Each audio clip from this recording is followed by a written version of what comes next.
UP board class 10th का Hindi chapter number 3 है, क्या लिखें, गद्य खंड से। और इसमें हम लोग पढ़ेंगे कवि का जीवन, लेखक का जीवन परिचय एवं उसकी कृतियाँ। किस प्रकार से आप अपने पेपर में, एग्ज़ाम में, यूपी बोर्ड एग्ज़ाम में किस प्रकार से किसी लेखक की जो जीवन परिचय होता है उसको किस प्रकार से लिखें जिससे अधिक नंबर पाएँ। उसके लिए क्या करना है, आपको ये वीडियो को पूरा देखना है। प्रश्न नंबर यहाँ पे 1 है, पद्मलाल पुन्नालाल बख्शी के जीवन परिचय एवं रचनाओं पर प्रकाश डालिए। इस प्रकार से ज़्यादा प्रश्न हो सकता है या इस प्रकार से पूछ सकता है, पद्म लाल पुन्नालाल बख्शी का जीवन परिचय दीजिए तथा उनकी एक रचना का नाम लिखिए। सेकंड वाला प्रश्न जो होता है अक्सर पूछा ही जाता है, उस प्रकार से आप देख लीजिएगा। इसमें लिखेंगे उत्तर में, प्रचार से दूर हिंदी के मौन साधक पद्मलाल पुन्नालाल बख्शी हिंदी के प्रतिष्ठित निबंधकार, कवि, संपादक तथा साहित्य मर्मज्ञ थे। साहित्य सृजन की प्रेरणा आपको विरासत में मिली थी, जिसके कारण आपके विद्यार्थी जीवन से ही लिखना प्रारंभ कर दिया था। ललित निबंधों के लेखक के लिए आपको प्रभूत यश प्राप्त हुआ। एक गंभीर विचारक, शिष्ट, हास्य व्यंग्यकार और कुशल आलोचक के रूप में आप हिंदी साहित्य में विख्यात हैं। अब हम लोग हेडिंग डालेंगे जीवन परिचय। इसमें लिखेंगे, श्री पद्मलाल पुन्नालाल बख्शी का जन्म सन 1894 ईस्वी में मध्य प्रदेश के जबलपुर जिले के खैरागढ़ नामक स्थान पर हुआ था। इनके पिता श्री उमराव बख्शी तथा बाबा पुन्नालाल बख्शी साहित्य प्रेमी और कवि थे।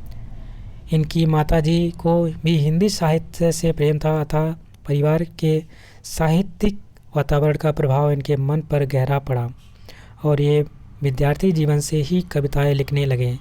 बीए उत्तीर्ण करने के बाद बख्शी जी ने साहित्य सेवा को अपना लक्ष्य बनाया तथा कहानियां और कविताएं लिखने लगे। द्विवेदी जी बख्शी जी की रचनाओं और योग्यताओं से इतने अधिक प्रभावित थे कि अपने बाद उन्होंने सरस्वती की बागडोर बख्शी जी को ही सौंपी।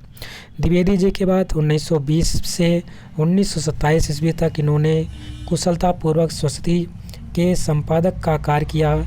ये नम्र स्वभाव के व्यक्ति थे और ख्याति से दूर रहते थे। खैरागढ़ के हाई स्कूल में अध्यापन कार्य करने के पश्चात इन्होंने पुनः सरस्वती का संपादन भार संभाला। सन 1971 ईस्वी में 77 वर्ष की आयु में निरंतर साहित्य सेवा करते हुए आप गोलोकावासी हो गए। अब हम लोग हेडिंग डालेंगे कृतियाँ में लिखेंगे, बख्शी जी बहुत बहुमुखी प्रतिभा के धनी थे। इन्होंने निबंध, काव्य, कहानी, आलोचना, नाटक आदि पर अपनी लेखकी चलाई। निबंध और आलोचना के क्षेत्र में तो ये प्रसिद्ध हैं ही, अपने ललित निबंधों के कारण भी ये विशेष रूप से स्मरण किए जाते हैं। इनकी रचनाओं का विवरण अग्रलिखित है। पहला है निबंध संग्रह। निबंध संग्रह की बात करते हैं, इन्होंने लिखा है, पंचपात्र, पद्मवन, तीर्थरेणु, प्रबंध, परिचात, कुछ बिखरे पन्ने, मकरंद बिंदु, यात्री, तुम्हारे लिए, तीर्थ, सलिल आदि इनकी निबंध जीवन, समाज, धर्म, संस्कृत और साहित्य के विषयों पर लिखे गए हैं। काव्य संग्रह, सतदल और अश्रुदल इनके 2 काव्य संग्रह हैं। इनकी कविताएं प्राकृतिक और प्रेम विषयक हैं। कहानी संग्रह, झलमला और अंजलि इनके 2 कहानी संग्रह हैं। इनकी कहानियों में मानव जीवन की विषमताओं का चित्रण है। आलोचना हिंदी साहित्य विमर्श, विश्व साहित्य, हिंदी उपन्यास साहित्य, हिंदी कहानी साहित्य, साहित्य शिक्षा आदि इनकी श्रेष्ठ आलोचनात्मक पुस्तकें हैं। अनुदित रचनाएं, जर्मनी के मॉरिस मेंटरलिंग के 2 नाटक का प्रायश्चित और उन्मुक्ति का बंधन शीर्षक से अनुवाद। संपादन, सरस्वती और छाया इन्होंने सरस्वती के संपादन से विशेष यश अर्जित किया। साहित्य में स्थान, बख्शी जी भावुक कवि थे, श्रेष्ठ निबंधकार, निष्पक्ष आलोचक, कुशल पत्रकार एवं कहानीकार हैं। आलोचना और निबंध के क्षेत्र में इनका महत्वपूर्ण योगदान रहा। विश्व साहित्य में इनकी गहरी पैठ है। अपने ललित निबंधों के लिए सदैव स्मरण किए जाएंगे। विचारों की मौलिकता और शैली की न्यूनता के कारण ही हिंदी साहित्य में शुक्ल युग के निबंधों में इनकी निबंधों का विशिष्ट स्थान है। अब हम लोग व्याकरण से कुछ प्रश्न देखेंगे। व्याकरण एवं रचना बोध। प्रश्न नंबर 1 है, निम्नलिखित प्रश्नों से उपसर्ग पृथक कीजिए तथा उपसर्ग से बनने वाले 2 अन्य शब्द भी लिखिए। तो जैसे कि यहाँ पे सम्मति, निबंध, विज्ञ, दुर्बोध, अभिव्यक्ति, ये हमारे शब्द हैं। इनका हमें उपसर्ग इसमें छांटना है और कुछ 2 अन्य शब्द भी बनाने हैं जो उपसर्ग से मिलकर बनते हों। उस उपसर्ग से मिलकर के 2 अन्य शब्द भी बनाने हैं। तो यहाँ पे जैसे सम्मति, सम्मत में कौन सा उपसर्ग लगा है? सम उपसर्ग लगा है। इसी सम से 2 और हमको बनाने हैं शब्द, जैसे कि संशय, संशय में सम उपसर्ग है और संकल्प में भी सम उपसर्ग है। सेकेंड है निबंध। निबंध में नि उपसर्ग है और इससे 2 शब्द और बनेंगे इस प्रकार से, निडर और निवास। इन दोनों में कौन सा उपसर्ग है? नि उपसर्ग है। उसी प्रकार अगर विज्ञ की बात करते हैं तो इसमें बी उपसर्ग है और इसमें विज्ञान बन सकता है, विशेष बन सकता है। दुर्बोध, दुर्बोध में दुर उपसर्ग है, इससे दुर्लभ और दुराचार बन सकता है। अभिव्यक्ति, अभिव्यक्ति में अभि उपसर्ग है, इससे अगर 2 शब्द बनाएंगे तो अभियोग बनेगा और अभिकर्ता शब्द बनेगा। प्रश्न नंबर 2 है, निम्नलिखित प्रश्न शब्दों से प्रत्यय अलग करके लिखिए तथा उस प्रत्यय से बने 2 अन्य शब्द बताएं। जैसे कि आपने उपसर्ग में देखा, उसी प्रकार से आपको यहाँ पे पहले प्रत्यय छांटना है और जो प्रत्यय होगा उस प्रत्यय से और 2 शब्द नए शब्द बनाने होंगे।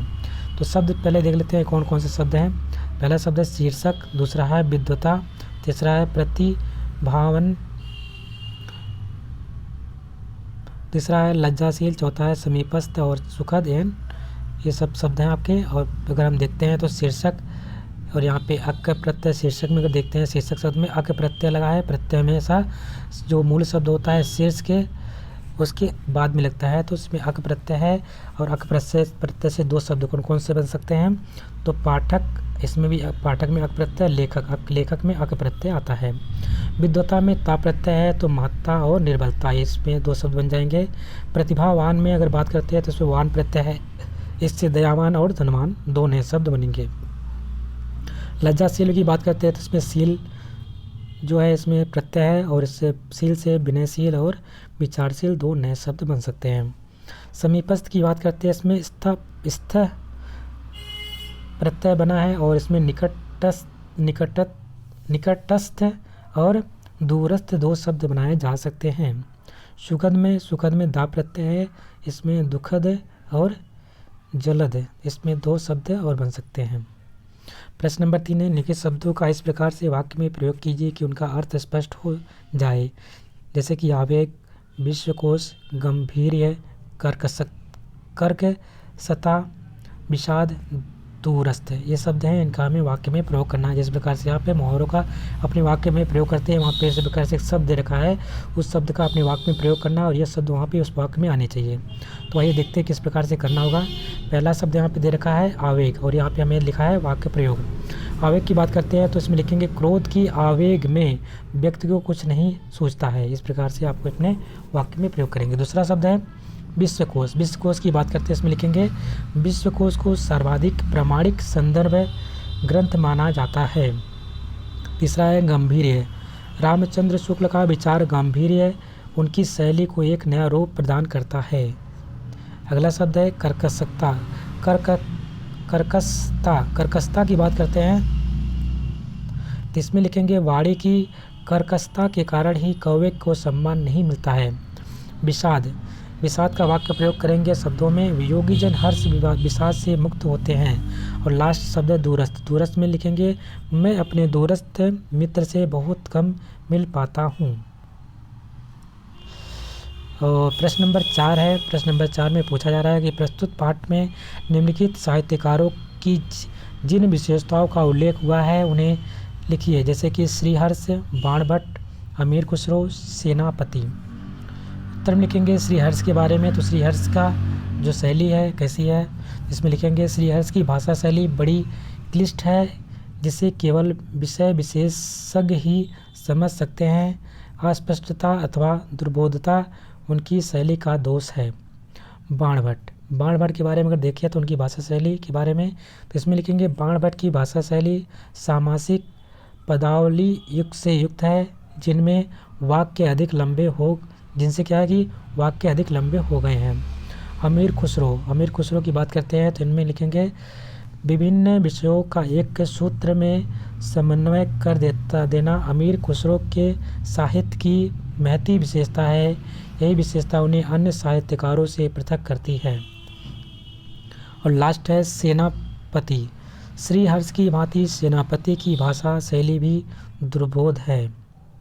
और इसी के साथ ये चैप्टर भी कंप्लीट होता है। आशा करते हैं आपको वीडियो अच्छी लगी होगी। यदि आपको वीडियो पसंद आई है तो उसको लाइक करिएगा, शेयर करिएगा। चैनल पर नया हो तो चैनल को सब्सक्राइब कर लीजिएगा। मिलते हैं अगले वीडियो में, तब तक के लिए नमस्कार, जय हिंद।